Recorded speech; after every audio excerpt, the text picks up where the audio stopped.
It's everywhere. Cocaine is flooding Europe on a scale we've never seen before. Cheaper, purer, and easier to get than at any point in modern history.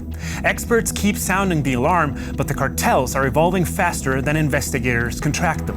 From speedboats racing across the Atlantic to hidden tunnel networks near Morocco to so-called coke taxis delivering straight to the door, trafficking routes for cocaine and other drugs are multiplying. And Europe's law enforcement agencies, often one step behind, are pushing for tougher powers. Some even argue Europe should follow the US example and treat cartels like terrorist organizations, using military force to stop them. Meanwhile, in the US, the conviction of El Mayo, a key figure behind the Sinaloa cartel, marks a major victory. On To The Point, we ask cocaine, crime, cartels. Can Europe fight back?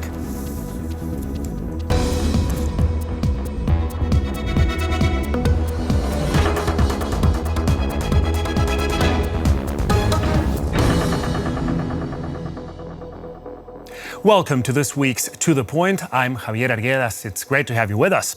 Let's meet today's guests. Anabel Hernandez is an award-winning Mexican investigative journalist who has spent decades exposing the power structures behind Mexico's drug cartels. That work has forced her into exile under strict security protection. Olaf Sundermeier is a reporter with the investigative team at Rundfunk Berlin-Brandenburg, part of Germany's public broadcaster ARD. He specializes in internal security issues. And Jörg Schmidt is a veteran investigative journalist and deputy head of investigative reporting at Süddeutsche Zeitung. He co-led the recent investigation on the cocaine highway across the Atlantic. He's joining us from Munich. To all of you, welcome. Thank you very much for being here. Anabel, I'd like to start with you because you've experienced the consequences of drug violence firsthand. What goes through your mind when you hear that Europe is becoming increasingly vulnerable to drug trafficking and organized crime?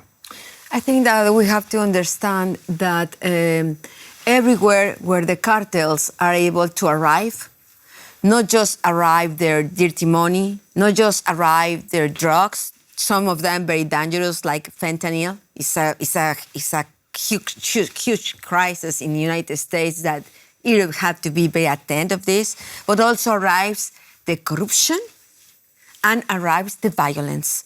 So this equation, I think that almost any country of the world is really prepared to fight against these cartels alone. So I think that, in my point of view, if Europe really want to combat this, you have to do it globally.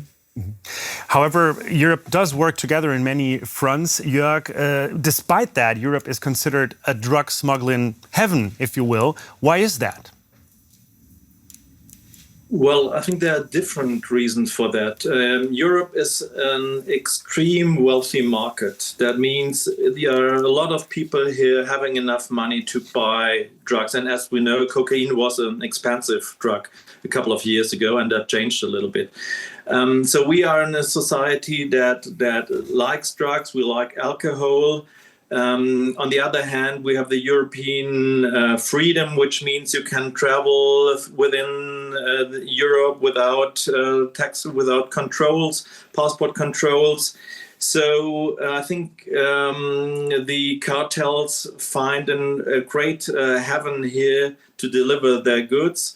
They are well organized. They have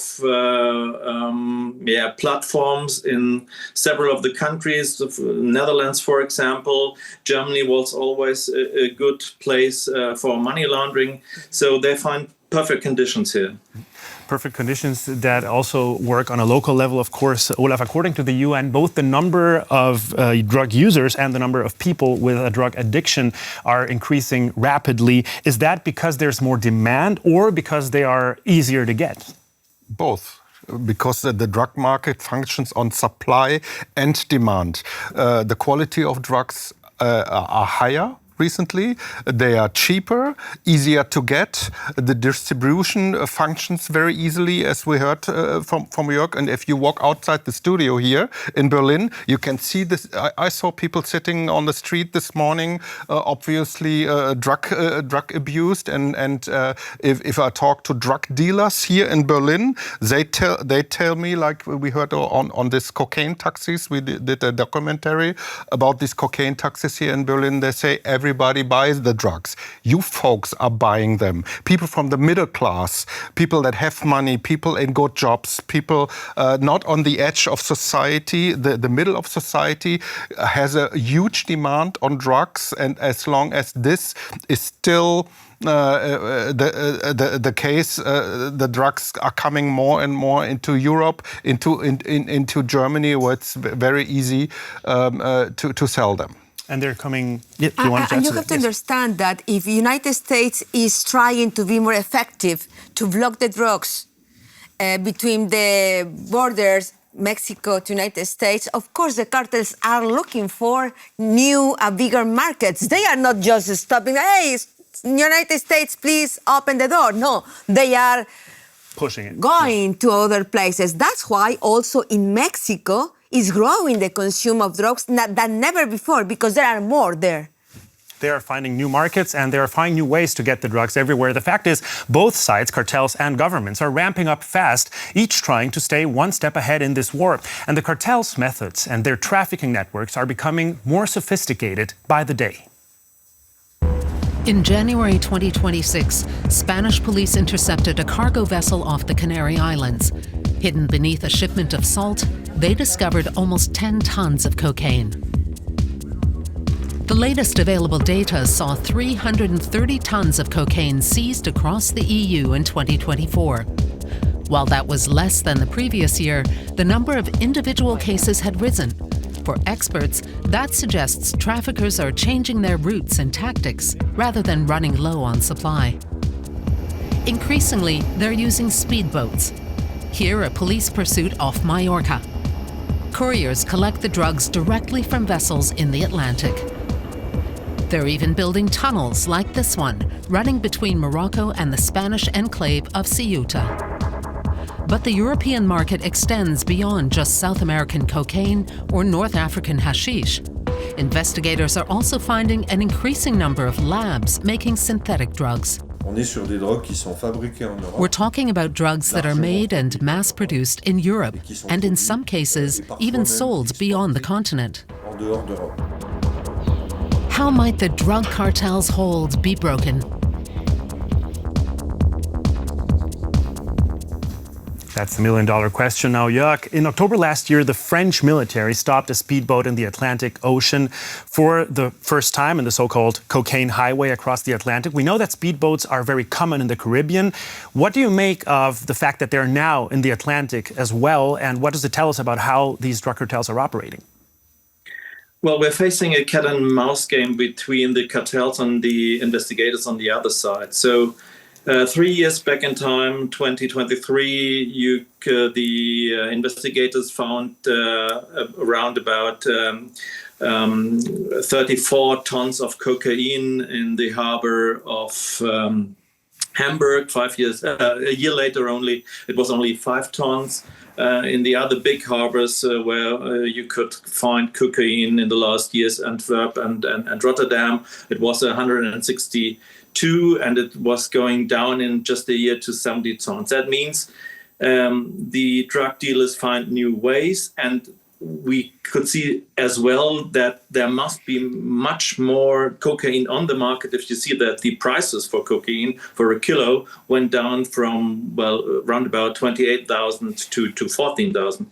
And one of the new ways cocaine gets into Europe is because of we have seen that the investigators found good ways to track and found it in the harbors. Now they went outside. They went offshore, around 1,000 miles away on the Atlantic Sea, with very fast boats, up to 100 kilometers fast. Those vessels getting the cocaine from big vessels, they were dropped down, they took them. These speedboats have been refilled with fuel on the Atlantic seas by other speedboats, and then those speedboats bring the cocaine not longer to the big harbors, but they bring it to small bays. They bring it into rivers, and from there it is picked up by trucks and delivered all over Europe. This is one way that we found, and this is a very interesting and very well organized way to bring it here. Another way that we've seen in the last time is that they liquid cocaine and bring it into, let's say, jeans or into wood. And delivered it normally through the harbors, and the typical tracking by drug dogs and so it didn't work on that way. And then later they have to refill it and change it. And this is also a very new way where they bring massive tons of cocaine here. It's certainly defying the systems and the harbor controls especially. Annabelle, when we hear that incredible logistic, the equipment, the technologies, the intelligence that these organizations have often surpasses those of the authorities that are supposed to fight them. Do you share that view that authorities are running behind? I think that we have to understand that these organized crime organizations, they are very organized and they operate like the biggest producer of cars. I will not say the company names or sodas. They also always want more profits with a lower cost, new markets, new formulas, new products. That's why they always are producing, which drug can I produce with a lower cost and highest revenue or profits. And they are always thinking about it. So the problem is that the government really is not, the governments in the world are not prepared to see them and study them like this. For example, we are talking about that they are very modern now. We are seeing a new generation of drug traffickers and drug traffickers organizations. They are using cryptocurrency, they are using the dark web, they are using drones as a weapons and also to transport the drugs. So we are really need to understand the new generation, and the society and the countries have to organize better to understand this. We here in Europe, Olaf, we have two particular ports that are the main entryway still, which are Rotterdam and Antwerp in Belgium, as we just heard as well. What's the situation like there, and what do we know about the success in stopping these groups in those two most important ports? Well, it's all about human beings, people that are working in those harbors, not only in Rotterdam and Antwerp, also in Hamburg or Bremerhaven, here in Germany, are very easily to catch through bribe money. They are put under pressure by organized crime groups to get information out of the harbor where the cocaine, where the drugs are hidden, in which containers they come from overseas. And via this information, the drug organizations are able to get the drugs into the continent, into Europe. On the other hand, the customs, for example, they kind of developed a system to detain those groups, to inform the companies that run the harbors on this danger that organized groups kind of make their business through the harbors. That's one of the reasons why the whole way of trafficking drugs to Europe kind of finds new routes, new ways, as we heard, over the Atlantic. And the same system we observed there with the speedboats, with bringing drugs from vessels via speedboats to the country, is actually a system system that works in Latin America for decades already. And now they discovered Europe as their market, as Annabelle explained us, and they are doing the same thing here.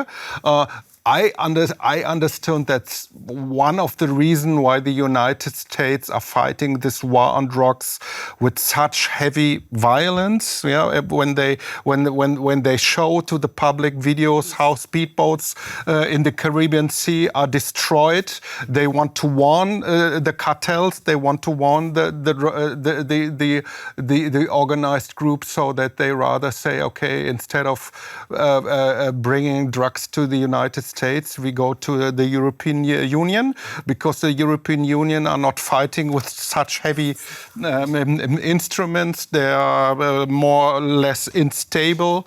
They are not so much defending themselves. And so we see a shift from North America to Europe when it comes to the business of these cartels. Yeah, But Olaf anyway, was mentioning. But yeah, anyway, sure. if in Germany you feel that okay, we have more success to stop these drugs, the reality is that in all the world, the government is just able to stop the 10-12% of all the drugs that are trafficked. So even are more confiscations, many other drugs are entry anyway. And that's the problem. And that's why I think the society have to see about how to stop this consume. Because at the end is that. All right. And then is that If there's no demand, there are people that want this soda and buy this soda, even is bad for the healthy and all these things. Also the drugs. So I think that the main point is how to stop this consume. And when you stop this consume, you can really start to fight against them. There are calls, Jörg, for military intervention in order to stop this new method of trafficking. We've seen the example in the United States that has already been mentioned. However, there is reluctance to use force, and military force especially, against drug trafficking. Why do you think there is that reluctance here in Europe? Well, there's not this reluctance everywhere in Europe. Marco N, the organization, the drug law enforcement organization, which is fighting drugs coming in through air and sea, they had a paper, or presented a paper, which was a secure paper that they sent to the member states, and wished that they could use military to shoot at the engines of the speedboats to stop them. And this is something that France did last year very successfully. But of course, it's a very kind of dangerous operation. And here in Germany, we of course talked to the military, to the Ministry of Defense, and asked them if this is a possibility to do that in Germany, or to allow that from German side. And Germans said, no, we can't do that, because military is not allowed to work inside Germany here. So we are having, of course, legal problems that even stops the fight against drugs here in Europe as well. We're going to have a brief look at what could actually work. In recent years, prevention has come a legal pillar and a central pillar in the fight against drug trafficking. The other is far more forceful, confronting cartel violence head-on with military-style operations that often resemble war zones, and with high-profile arrests of some of the world's most famous drug lords. El Mayo, real name Ismael Zambada, was long considered one of Mexico's most powerful drug lords. After 2 years in U.S. custody, he's been sentenced to life imprisonment. Zambada helped build the notorious Sinaloa cartel, together with Joaquin Guzman, better known as El Chapo. He's also serving a life sentence in the U.S., having been convicted of drug trafficking, money laundering, and organized crime. His empire was taken over by 4 of his sons, known as Los Chapitos. The youngest is Ovidio Guzman Lopez, alias El Raton. Following his extradition to the United States, he confessed to overseeing large-scale fentanyl smuggling operations. Also in custody is Rafael Caro Quintero, instrumental in establishing the Guadalajara cartel. Among other crimes, he's accused of orchestrating the murder of a U.S. drug enforcement agent. These drug kingpins are behind bars. Has it really weakened the cartels? Anabel, does it make sense to focus on these high-profile operations to weaken the cartels? I think it's important that men like El Mayo Zambada are arrested and are sentenced for life sentence. But it's not enough. It's useless if you don't fight against all the corruption beside the cartel, the corruption inside the government, but also the corruption inside the financial system. These both parts, government, corrupted officials, and corrupted members of financial system are really the main two legs that moves the cartels. Not just Sinaloa cartel, any organized crime organization. So the world really have to fight against these wires of corruption in everywhere. Because, okay, in Mexico we are very corrupted. I have been investigating this cartel for the last 20 years. El Mayo Zambada was declared the most important drug lord in this century. Now he's in jail. But of course, there's someone somewhere that is trying to fill that void. So will be a fight, not just in Mexico, in many other parts of the world. Okay, it's not El Mayo anymore. El Cartel de Sinaloa is almost dying. Who will fill that void? And I think that's what we have to see and have discussions about this in the next months, years. You spoke about corruption, which is a very crucial aspect. Jörg, you wanted to add to that? Yeah, I wanted to add to that. Yeah, very briefly if you can. It's like fighting a hydra.